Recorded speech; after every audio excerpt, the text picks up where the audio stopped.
দীর্ঘ প্রতীক্ষা শেষে আগামীকাল থেকে প্রবাল দ্বীপ সেন্ট মার্টিনে শুরু হবে পর্যটকবাহী জাহাজ চলাচল।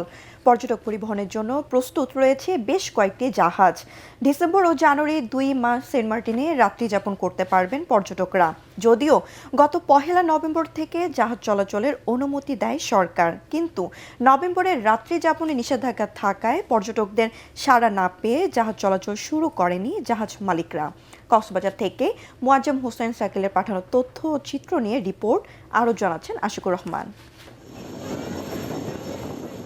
দেশের একমাত্র প্রবাল দ্বীপ সেন্ট মার্টিনে একসময় সারা বছরই পর্যটকদের পদভার থাকত, কিন্তু বর্তমানে পরিবেশ সংকটাপন্ন হওয়ায় বিধিনিষেধে সীমিত হয়েছে এখানকার পর্যটক সমাগম। তবে নভেম্বর থেকে জানুয়ারি পর্যন্ত 3 মাস নির্দিষ্ট শর্তে পর্যটকদের সেখানে যাওয়ার অনুমতি দিয়েছে সরকার। কিন্তু নভেম্বর মাসে শুধু দিনের বেলায় ঘুরে ফিরে আসার শর্ত থাকায় পর্যটকদের অনাগ্রহে সেন্ট মার্টিন রুটে জাহাজ চালায়নি জাহাজ মালিকরা। অবশেষে 1 ডিসেম্বর থেকে প্রবাল দ্বীপ সেন্ট মার্টিনে শুরু হবে পর্যটকবাহী জাহাজ চলাচল। ডিসেম্বর ও জানুয়ারি মাসে রাত্রি যাপনের অনুমতি থাকায় জাহাজ চলাচলের সিদ্ধান্ত নিয়েছেন জাহাজ মালিকরা। এরই মধ্যে সম্পন্ন হয়েছে সব ধরনের প্রস্তুতি। যেহেতু ডিসেম্বর এবং জানুয়ারি মাস রাত্রি যাপনের সুযোগ দিয়েছে, সেহেতু আমরা পর্যটকদের যথেষ্ট সাড়া পেয়েছি। আমরা 1 তারিখ থেকে জাহাজ চলাচলের জন্য সম্পূর্ণ প্রস্তুতি গ্রহণ করেছি। টানা তৃতীয়বার অর্জন করেছে দেশের সেরা সুপার ব্র্যান্ড স্বীকৃতি বসুন্ধরা টিস্যু। সেন্ট মার্টিনের 80% মানুষই জীবিকা নির্বাহ করে পর্যটন ব্যবসার উপর।